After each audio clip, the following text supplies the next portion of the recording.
ಬರೀ ನೀವು ಸದನದಲ್ಲಿ ಕೂತ್ಕೊಂಡು ಮಾತಾಡ್ತಾ ಇದ್ದೀರಿ ಅನ್ನೋದ್ರ ಬಗ್ಗೆ ಮಾತ್ರ ನೀವು ಕಲ್ಪನೆ ಇಟ್ಕೊಂಡಿದ್ದೀರಿ. ಅಧಿಕಾರದವ್ರು ಏನು ಹೇಳ್ತಾರೆ, ಅಧಿಕಾರ ಬರೋವರೆಗೂ ಮತದಾರನೇ ದೇವರು ಅಂತೀರಿ, ಅಧಿಕಾರ ಸಿಕ್ಕಾದ್ಮೇಲೆ ನೀನು ಯಾರು ಅಂತೀರಿ. ಅಂದರೆ 70 ವರ್ಷದಿಂದ ಈ ದೇಶ ಏನು ಅಭಿವೃದ್ಧಿ ಆಗೇ ಇಲ್ಲ. 10 ವರ್ಷದಿಂದ ನೀವು ಬಂದು ಅಭಿವೃದ್ಧಿ ಮಾಡಿರೋಂಥದ್ದಾದರೂ ಏನು? ಬದುಕಿಲ್ಲದೆ ಇರುವಂಥ ನಾಯಕರುಗಳನ್ನ ಯಾಕೆ ಬದುಕಿಸಿ ಸಮಸ್ಯೆಗಳನ್ನ ಮತ್ತೆ ಮರುಕಳಿಸ್ತಾ ಇದ್ದೀರಿ? ಚೀರಾಟ, ಕಿರುಚಾಟ, ಕೆರಚಾಟ, ಕೊನೆಗೆ ಸದನವನ್ನು ಮುಂದೂಡಲಾಗಿದೆ. ಈ ನಿಮಗೆ ತಗೊಂಡಿರೋಂಥ ಮತದಾರನ ಮತಕ್ಕೆ ನ್ಯಾಯ ಒದಗಿಸಿ, ಇಲ್ಲವೇ ರಾಜೀನಾಮೆ ಕೊಟ್ಟು ಮನೆಗೆ ಹೋಗಿ.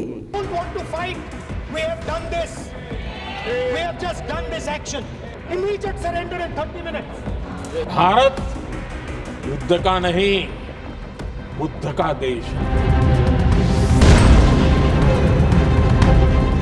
ನಮಸ್ಕಾರ ಸ್ನೇಹಿತರೆ, ನಾನು ನಿಮ್ಮ ಶಿವಕುಮಾರ್, ಅಹಿಂದ ನ್ಯೂಸಿಂದ.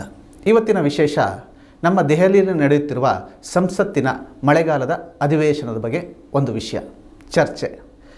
3 ತಿಂಗಳಿಗೊಮ್ಮೆ, ಪ್ರತಿ ವರ್ಷದಂತೆ 3 ತಿಂಗಳಿಗೊಮ್ಮೆ ಈ ಅಧಿವೇಶನಗಳು ಪ್ರಾರಂಭ ಮಾಡ್ತದೆ. ಈ ಅಧಿವೇಶನದ ಉದ್ದೇಶಗಳು ಏನಿರ್ತವೆ ಅಂದರೆ, ಆಡಳಿತಾರೂಢ ಪಕ್ಷ ಮತ್ತು ಪ್ರತಿಪಕ್ಷಗಳು ಈ ದೇಶದ ನೆಲ ಜಲ ರಕ್ಷಣೆ ಹಾಗೂ ದೇಶದಲ್ಲಿ ಕೈಗೊಳ್ಳಬೇಕಾದಂಥ ಮುನ್ನಡೆಗಳು ಅಥವಾ ಜನವಿರೋಧಿ ನೀತಿಗಳ ಬಗ್ಗೆ ಪ್ರತಿಪಕ್ಷಗಳ ಧೋರಣೆ ಮತ್ತು ಆಡಳಿತ ಪಕ್ಷಗಳ ಸಮ್ಮತ, ಈ ಇಷ್ಟಗಳಿಗೋಸ್ಕರ ನಮ್ಮ ದೇಶದಲ್ಲಿ ಈ ಸಂವಿಧಾನದ ಬದ್ಧತೆಯಲ್ಲಿ ಈ ಅಧಿವೇಶನಗಳನ್ನು ಕರೀತಾರೆ. ಆದರೆ ಇವತ್ತು ಈ ಅಧಿವೇಶನಗಳು ಯಾಕೆ ಮಾಡ್ತಾ ಇದ್ದಾರೆ ಅನ್ನುವಂಥ ಕಲ್ಪನೆಯೇ ಇಲ್ಲದಂತೆ, ಅಂದರೆ ಪ್ರತಿಪಕ್ಷಗಳು ಆಡಳಿತ ಪಕ್ಷಗಳ ನಾಯಕರ ವಿರುದ್ಧ ಚೀರಾಟ, ಕಿರುಚಾಟ, ಕೆರಚಾಟ, ಕೊನೆಗೆ ಸದನವನ್ನು ಮುಂದೂಡಲಾಗಿದೆ. ಇಷ್ಟು ಮಾಡೋದಕ್ಕೋಸ್ಕರ ಸಾರ್ವಜನಿಕ ತೆರಿಗೆ ಹಣನ, ಕೋಟ್ಯಾಂತರ ರೂಪಾಯಿಗಳನ್ನು ಇವರ ಜಗಳ ನೋಡೋದಕ್ಕೋಸ್ಕರ ಖರ್ಚು ಮಾಡೋ ಅಂಥದ್ದು ಎಷ್ಟು ಸರಿ ಅನ್ನೋದ್ರ ಬಗ್ಗೆ ಒಂದು ಸಣ್ಣ ವಿವರಣೆ. BJPಯ ಯಾವುದೇ ರಾಜ್ಯದ ಯಾವುದೇ ಸಂಸದ ಮೊದಲು ಭಾಷಣ ಮಾಡೋಕ್ಕೆ ಪ್ರಾರಂಭ ಮಾಡ್ತು ಅಂದರೆ ಒಂದು ಸ್ಲೋಗನ್ ಇಟ್ಕೊಂಬಿಟ್ಟಿದ್ದಾರೆ.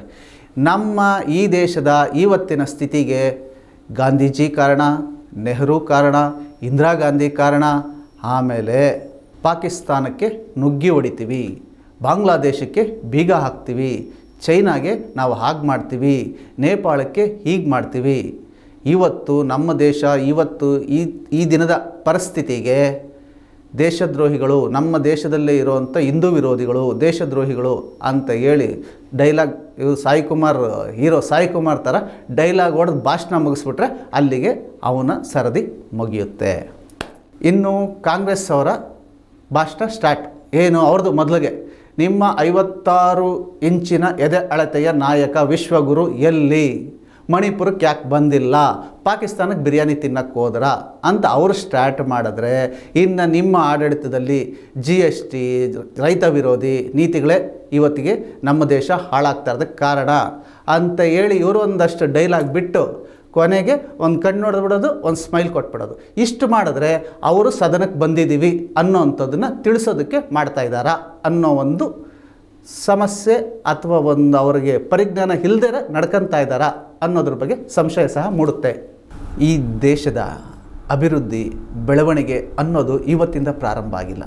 100 ವರ್ಷಗಳಿಂದ ಸಾವಿರಾರು ಜನರ ಕಲ್ಪನೆಯಲ್ಲಿ ಈ ದೇಶ ಇವತ್ತು ವಿಶ್ವಮಟ್ಟಕ್ಕೆ ಬಂದಿತ್ತಿದೆ ಅನ್ನೋದರಲ್ಲಿ ತಪ್ಪಿಲ್ಲ. ಆದರೆ ಎಲ್ಲ ಅಭಿವೃದ್ಧಿಗಳು ಈ 80 ವರ್ಷದಲ್ಲೇ ಆಗಿದೆ ಅನ್ನೋಂಥ ಕಲ್ಪನೆಯೂ ಬೇಡ. ಅಶೋಕ ಸಾಮ್ರಾಟನಿಂದ ಹಿಡಿದು ಬಸವಣ್ಣನವರೆಗೂ ಈ ದೇಶ ಬೆಳೀತಾ ಬಂದಿದೆ. 100 ಜನರ ಮಹನೀಯರ ಸೇವೆ ಮತ್ತು ಬಲಿದಾನಗಳಿಂದ ಇವತ್ತು ಭಾರತ ವಿಶ್ವಮಟ್ಟದಲ್ಲಿ ಗುರುತಿಸ್ಕೊಳ್ಳೋಕ್ಕೆ ಸಾಕ್ಷಿಯಾಗಿದೆ ಅನ್ನೋದ್ರ ಬಗ್ಗೆ ಯಾವುದೇ ನಾವು ಇತಿಹಾಸ ಹುಡುಕಬೇಕಾಗಿಲ್ಲ. ಎಂತೆಂಥ ಮಹನೀಯರನ್ನು ಕಂಡ ಈ ದೇಶ ಇವತ್ತು ಈಗ ಏನು ನಾವು ಸದನದಲ್ಲಿ ನೋಡ್ತಾ ಇದ್ದೀವಲ್ಲ, ಇಂಥ ನಾಯಕರುಗಳು ಅಂತ ಎಂತೆಂಥ ನಾಯಕರಿದ್ದಂಥ ದೇಶದಲ್ಲಿ ಈಗಿನ ಇಂಥ ನಾಯಕರು ನಮಗೆ ಅವಶ್ಯಕತೆನಾ? ವಿಶ್ವ ಮಟ್ಟದಲ್ಲಿ ಗುರುತಿಸ್ಕೊಬೇಕಾಗಿದ್ದಂಥ ದೇಶನ ಇವತ್ತು ಚೀತು ಅನ್ನೋಂಗೆ ಉಗಿಯೋ ಥರ ಮಾಡ್ತಾ ಇದ್ದಾರೆ. ಇದಕ್ಕೆ ಯಾರು ಕಾರಣ? ಓಟ್ ಹಾಕಿದ ಮತದಾರನೇ ಅಥವಾ ನಮ್ಮ ಸಂವಿಧಾನವೇ? ಈ ಜಗಳಕ್ಕೋಸ್ಕರನೇ ಈ ಸದನ ನಡೀತಾ ಇದೆಯಾ ಅನ್ನೋದ್ರ ಬಗ್ಗೆ ಎಲ್ಲರೂ ಯೋಚನೆ ಮಾಡಬೇಕಾಗಿದೆ. ಇದೆಲ್ಲದರ ನಡುವೆ ಇನ್ನೊಂದು ಯೋಚನೆ ಮಾಡಬೇಕಾಗಿದೆ. ನಮ್ಮ ಎಲ್ಲ BJP ನಾಯಕರು ಒಂದು ಮಾತು ಹೇಳ್ತಾರೆ, ಈ ದೇಶ ಅಂದರೆ 70 ವರ್ಷದಿಂದ ಈ ದೇಶ ಏನು ಅಭಿವೃದ್ಧಿ ಆಗೇ ಇಲ್ಲ. ಆಯ್ತಪ್ಪ, ಅಭಿವೃದ್ಧಿ ಆಗಿಲ್ಲ. 10 ವರ್ಷದಿಂದ ನೀವು ಬಂದು ಅಭಿವೃದ್ಧಿ ಮಾಡಿರೋಂಥದ್ದಾದರೂ ಏನು? ಇದರ ಬಗ್ಗೆ ನಾವು ಯೋಚನೆ ಮಾಡಲೇಬೇಕಾಗಿದೆ. 70 ವರ್ಷ ಆ ದಿನ ಆ ಪರಿಸ್ಥಿತಿಗಳು, ದೇಶ ಬ್ರಿಟಿಷರು ಬಿಟ್ಟೋದಾಗ ಯಾವ ಥರ ಇತ್ತು, ಅದನ್ನು 70 ವರ್ಷ ತಂದು ನಿಲ್ಲಿಸಿದಾರಲ್ಲ, ಅಲ್ಲಿಗೆ ಅಭಿವೃದ್ಧಿ ಏನೂ ಆಗೇ ಇಲ್ಲ ಅಂತ ಹೇಳುವಂಥ ಕೆಲವು ನಾಯಕರುಗಳಿಗೆ ಒಂದಷ್ಟು ಪ್ರಶ್ನೆಗಳಿವೆ. ಇವತ್ತಿನ ರಸ್ತೆ, ಇವತ್ತಿನ ಜಲ ಅಥವಾ ರಕ್ಷಣೆ ಬಗ್ಗೆ, ಸ್ವಾತಂತ್ರ್ಯ ಬಂದಾಗ ಇದ್ದಂಥ ನಮ್ಮ ರಕ್ಷಣಾ ವ್ಯವಸ್ಥೆ ಹೇಗಿತ್ತು, ನಿಮ್ಮ ಕೈಲಿ ಅಧಿಕಾರ ಬಿಟ್ಕೊಡ್ಬೇಕಾದಾಗ ಹೇಗಿತ್ತು ಅನ್ನೋದೆಲ್ಲ ನಿಜಕ್ಕೂ ಡೆವಲಪ್ಮೆಂಟ್ಸ್ಗಳವೆಲ್ಲ. ಏನು ಬದಲಾವಣೆಯೇ ಆಗಿಲ್ಲ, ನಮ್ಮ ದೇಶ ತುಂಬ ಶೂನ್ಯ ಮಟ್ಟದಲ್ಲಿದೆ, ಹೀನಾಯ ಮಟ್ಟದಲ್ಲಿದೆ ಅನ್ನೋರಿಗೆಲ್ಲರೂ 70 ವರ್ಷದ ಇತಿಹಾಸನ ನೋಡಲೇಬೇಕಾಗಿದ್ದಂಥ ದಿನ ಈಗಿದೆ. 70 ವರ್ಷದಲ್ಲಿ ಆಗದೇ ಇರೋಂಥ ಸಾಧನೆಗಳನ್ನು ನಾವು ಏನು ಕಾಂಗ್ರೆಸ್ ಅವರ ಬೆಲೆ ಏರಿಕೆ, ಜನವಿರೋಧಿ ನೀತಿ ಅಂತಲೇ ಅಧಿಕಾರಕ್ಕೆ ಬಂದಂಥ BJPಯವರು ಏನು ಸಾಧನೆ ಮಾಡಿದಿರಿ? ನಿಮ್ಮ ಸಾಧನೆಗೆ ದೇಶ ನೋಡ್ತಾ ಇದೆ. ಇದೇ GST, ನೋಟ್ ಬ್ಯಾನು ಇವುಗಳನ್ನೆಲ್ಲ ಮಾಡಿ ಇವತ್ತು ಒಬ್ಬ ಸಾರ್ವಜನಿಕರ ಜೀವನ ಯಾವ ಮಟ್ಟಕ್ಕಿದೆ ಅನ್ನೋಂಥದ್ದನ್ನು ಪ್ರತಿದಿನ ನಾವು ನೋಡ್ತಾನೇ ಇದ್ದೀವಿ. ಇದಕ್ಕೆ ಉತ್ತರ ಕೊಡೋರು ಯಾರು? ಇದುಗಳಿಗೆಲ್ಲಕ್ಕೂ, ಈ ಎಲ್ಲ ಸಮಸ್ಯೆಗಳಿಗೂ ಉತ್ತರ ಹುಡುಕಬೇಕಾಗಿದ್ದಂಥ ಸಂಸದೀಯ ಪಟುಗಳು ನೀವು ಅಲ್ಲಿ ಕೂತ್ಕೊಂಡು ಏನು ಮಾಡ್ತಾಯಿದ್ದೀರಾ? ನಿಮಗೆ ಕೊಟ್ಟಿರೋಂಥ ಜವಾಬ್ದಾರಿನ ನಿರ್ವಹಿಸ್ತಾ ಇದ್ದೀರಾ ಇಲ್ವಾ ಅನ್ನೋವಂಥದ್ದನ್ನು ಕೇಳೋರು ಯಾರಿದ್ದಾರೆ? ನಿಮಗೆ ನಿಮ್ಮ ಅಂತರಾಳವನ್ನು ಕ್ವಶನ್ ಮಾಡ್ಕೊಳ್ಳಿ. ನಾವು ಇಲ್ಲಿಗೆ ಬಂದಿರೋದೇನಕ್ಕೆ? ಜನ ನಮಗೆ ಯಾಕೆ ಓಟ್ ಹಾಕಿ ಕಳಿಸಿದ್ದಾರೆ? ನಾವಿಲ್ಲಿ ಮಾಡಬೇಕಾದ ಕರ್ತವ್ಯ ಏನು? ಅದನ್ನು ಬಿಟ್ಟು ನೆಹರುಗಿಂದ POK ಪ್ರಾಬ್ಲಮ್ ಆಯಿತು, ಗಾಂಧಿಯಿಂದ ಪಾಕಿಸ್ತಾನ ಬೇರ್ಪಡೆ ಆಯಿತು, ಇಂದಿರಾ ಗಾಂಧಿಯಿಂದ ತುರ್ತು ಪರಿಸ್ಥಿತಿ ಬಂತು, ಆಯಾ ಕಾಲಘಟ್ಟದಲ್ಲಿ ಬಂದಂಥ ಸಮಸ್ಯೆಗಳವು. ಆ ಸಮಸ್ಯೆಗಳು ಇವತ್ತು ಜೀವಂತವಾಗಿದೆ. ಆದರೆ ಅವತ್ತು ನಿರ್ಧಾರ ತಗೊಂಡಂಥ ಯಾವ ನಾಯಕರು ಇವತ್ತು ಬದುಕಿಲ್ಲದೆ ಇರುವಂಥ ನಾಯಕರುಗಳನ್ನ ಯಾಕೆ ಬದುಕಿಸಿ ಸಮಸ್ಯೆಗಳನ್ನು ಮತ್ತೆ ಮರುಕಳಿಸ್ತಾ ಇದ್ದೀರಿ? ಒಂದು ಸಮಸ್ಯೆ ಇದ್ದರೆ ಅದಕ್ಕೊಂದು ಪರಿಹಾರ ಅನ್ನೋದು ಇದ್ದೇ ಇರ್ತದೆ. ಆ ಪರಿಹಾರ ಹುಡುಕಿ, ಅದರ ಬದಲು ಇಂಥದಕ್ಕೆ ನೆಹರು ಕಾರಣ, ಈ ವಿಷಯಕ್ಕೆ ಗಾಂಧಿ ಕಾರಣ ಅಂತ ಅಂದ್ಬಿಟ್ಟು ಕಾಲಹರಣ ಯಾಕೆ ಮಾಡ್ತೀರಿ? ದಯವಿಟ್ಟು ದೇಶದ ನಾಯಕರೇ, ಈ ದೇಶ ತುಂಬ ಉತ್ತಮ ಮಟ್ಟಕ್ಕೆ ಬೆಳೆಯುವಂಥ ಪರಿಸ್ಥಿತಿಯಲ್ಲಿದೆ. ಇವತ್ತು ಇದನ್ನು ನೀವು ತುಳಿತಾ ಇದ್ದೀರಿ. ಇದು ನನ್ನ ಅನಿಸಿಕೆ. ಒಂದು ಸುಳ್ಳನ್ನು ಸಾವಿರಾರು ವಾಟ್ಸಪ್ ಯೂನಿವರ್ಸಿಟಿಯ ಪದವೀಧರರ ಮುಖಾಂತರ ಸತ್ಯ ಮಾಡೋಕ್ಕೆ ಹೊರಟಿದ್ದೀರಿ. ಆ ಸತ್ಯನ ಯಾರೂ ಜನ ಅಷ್ಟು ಬೇಗ ತಗೊತಾ ಇಲ್ಲ. ನಿಮ್ಮ ಎಲ್ಲ ಸುಳ್ಳುಗಳು ಕಾಲಕ್ರಮೇಣ ಹೊರಗಡೆ ಬರ್ತಾ ಇವೆ. ಆದರೆ ಕಾಂಗ್ರೆಸ್ ಅವರಾಗಿದ್ದು, ಇತರೆ ಪಕ್ಷದವರಾಗಿರ್ಬೋದು, ಅವರು ಹೇಳಿದ್ದು ಸುಳ್ಳು ನಿಜ ಮಾಡಿದ್ರಲ್ಲ, ಇಲ್ಲ ಅದು ಸುಳ್ಳೇ ಹೇಳಿದ್ದು ಅಂತ ಪ್ರೂವ್ ಮಾಡೋದ್ರಲ್ಲೂ ಇತರ ಪಕ್ಷಗಳಾಗಿರ್ಬೋದು ಅಥವಾ ಕಾಂಗ್ರೆಸ್ ಅವರಾಗಿದ್ದರು ನಿಜಕ್ಕೂ ಸೋತಿದ್ದಾರೆ. ಅವರ 56 ಎದೆ ಇಂಚಿನ ನಾಯಕನಿಗೆ, ವಿಶ್ವಗುರುಗೆ, ಒಬ್ಬ ಆಕ್ಸ್ಫರ್ಡ್ ಯೂನಿವರ್ಸಿಟಿಯ ಪದವೀಧರ ಏನು ಇವತ್ತು ರಿಪ್ಲೈ ಕೊಡೋಕ್ಕಾಗ್ತಾ ಇಲ್ಲ. ಆ ರಿಪ್ಲೈಗಳೆಲ್ಲ ತಮಾಷೆ ಥರ ತೊಗೊತಾ ಇದ್ದಾರೆ ಜನ. ಆದರೆ ನೀವು ಗಟ್ಟಿಯಾಗಿ ನಿಲ್ಲಬೇಕು. ಆದರೆ ನೀವು ಗಟ್ಟಿಯಾಗಿ ನಿಲ್ಲೋ ಬದಲು ಅಲ್ಲೋಗಿ ಒಂದೇ ಒಂದು ಮಾಡ್ತೀರಿ, ಕೂಗಾಟ, ಕಿರ್ಚಾಟ, ಜಾಸ್ತಿ ಮಾತಾಡೋ, ಸದನ ಮುಂದೂಡಿಕೆ. ಇದು ಬೇಕಾಗಿಲ್ಲ. ಇದರ ಅವಶ್ಯಕತೆಗಳಿಲ್ಲ ಇವತ್ತು ನಮ್ಮ ದೇಶಕ್ಕೆ.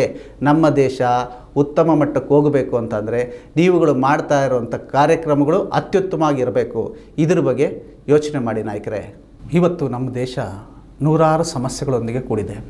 ಆರ್ಥಿಕ ನೀತಿ, ರೈತ ವಿರೋಧಿ, ಮಕ್ಕಳ ರಕ್ಷಣೆ, ದೇಶ ರಕ್ಷಣೆ, ಗಡಿಭಾಗ, ಸುತ್ತ ಇರುವಂಥ ಮಿತ್ರ ರಾಷ್ಟ್ರಗಳ ಕಬಳಿಕೆ, ಇವೆಲ್ಲ ಜ್ವಲಂತ ಸಮಸ್ಯೆಗಳಿವೆ. ಇದಕ್ಕೆ ಪರಿಹಾರ ಮಾಡಿ ಯುವ ಜನತೆಗಾಗಿರ್ಬೋದು, ನಿರುದ್ಯೋಗ ನಿರ್ವಹಣೆಗಾಗಿರ್ಬೋದು, ಈ ಥರದ ಕೆಲಸಗಳು ನಮ್ಮ ದೇಶದಲ್ಲಿ ಇವತ್ತು ನಡೀತಾ ಇಲ್ಲ. ಇವೆಲ್ಲನೂ ಮಾತಿಗಷ್ಟೇ ಸೀಮಿತವಾಗಿದೆ, ಆದರೆ ಕಾರ್ಯಗತ ಆಗ್ತಾ ಇಲ್ಲ.